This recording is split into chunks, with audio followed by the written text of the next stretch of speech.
I want to show some video now that everyone's going to be talking about, I guarantee it. Here we go. Remember that brouhaha at Newark Airport in New Jersey, where they had to essentially freeze the airport for about an hour and a half? Folks were stuck. They didn't know what to do. Now watch this video. We're going to be able to see on this video for the very first time a gentleman who crosses that border. Now, as you look at this picture, right, folks, you at home and my guests who are probably watching it as well, the folks you see walking out are people who are exiting. They're exiting the terminal, leaving the airport. And as you know, you're not allowed to cross that cord on the other side. Now, unfortunately, you can't see here. Hey, can we lose all that stuff? I don't think we're helping this video by putting all those things up there. Thank you, that's better. All right, now, you see the desk there? There's a desk just on the left there. It's unmanned. There's supposed to be a TSA guard there, but for some reason he was either taking a break or something.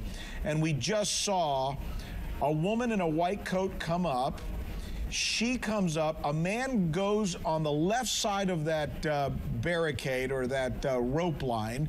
He goes under the rope line and then walks into the airport. An obvious no-no. See if we can back that up so we can see that one more time. Let's see if we can. Hey, Raj, yeah, let's back that up. I missed it. I don't know who put all that black stuff on there, but I don't know what the heck that was. So let's look at it again and this time try and confuse our audience a little less.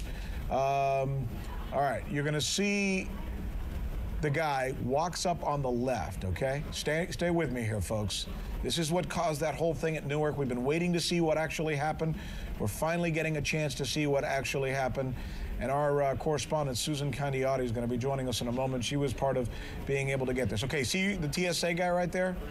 The guy in the blue shirt, he walks away, so there's no one at that post, it appears. A woman's going to walk up on the left now, and then there's going to be a man who comes up to greet her. He's walking toward us. All right, he's going to be walking toward us. There's the woman in the white coat. Now, you see that man right there? The guy in like the cream-colored coat. Now watch, he goes under, he just went under he went under that rope. Now he joins up with her, and now he's walking toward us. Well, he just made an illegal entry into an airport, and there was no one there from TSA to stop him or figure out who he was. Let's get some more information before we do anything else on this. Susan Candiotti's been working the story. Susan, after that, after he walked in, what happened? Who is this guy? Where'd he go? Well, he went somewhere else in the terminal, and then we discovered that in about 18 minutes after that, he leaves the airport using one of the normal exits. So he's gone in 18 minutes, but the turmoil he caused, either unintentionally or intentionally, we don't know, caused hours and hours and hours worth of turmoil. Now, I'm just looking at this, and I'm thinking, why isn't there a TSA guy at that desk right there who's supposed to keep people from going under that, right? Yeah, let me take it back right now. If we can bring it back to the beginning again. All right. We tried to isolate it with those shadows. It may or may not help you, but let me take it back now. All right. If we can re-rack it here, you see the man, well, now we're a little farther on. Okay, we're re-racking. We'll come back to it in a minute. This happened at about 5:30 or so on Sunday night. Okay, you see him standing over there. The security guard gets up, the TSA officer goes up, and they talk for just a moment. They talk with each other, the man and the TSA officer. Then the TSA officer, you see, is making his way back to the security checkpoint. He's going to saunter on back, and the man goes back to waiting over there. That's the guy right there in the cream-colored jacket. That is correct. He's beyond that. Now, about 3.5 minutes goes by. Now, that's a passage of time. Now the security officer is leaving his post, according to an official. That's because someone distracted him by asking him a question, and he leaves his post. That is when the man, that's right. Now you see him in the light-colored jacket move toward. He sees that it's empty.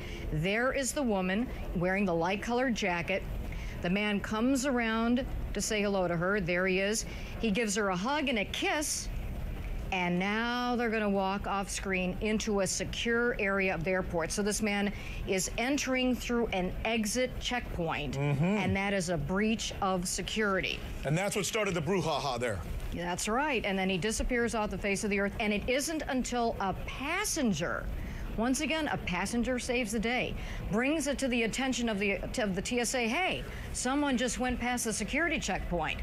But instead of immediately sounding the alarm, the TSA said, we take full responsibility for this, but we did not sound the alarm at that time. We did not alert the Port Authority police. We first wanted to confirm that there had been a breach because it was a passenger that told us. So they went to look at the videotape, roll back the videotape. That's when they found out that the camera wasn't recording. That's what caused them. Now they're losing time. Now they had to scramble. They went to Continental Airlines because Continental has a redundant camera operating, but they had to find the person in charge, get to the person, get into where that tape is held, find it, and by that time, about an hour and a half went by. That's when the Port Authority was alerted, and that's when they, yep. And just to be clear, we still don't know who the hell this guy even is. We don't know who he is. We don't know whether he did this accidentally or intentionally. Senator Frank Lautenberg from New Jersey is the one who is responsible for, he asked to see the tape from Continental Airlines. They let him do it. That videotape, he asked that it be released. The TSA approved it.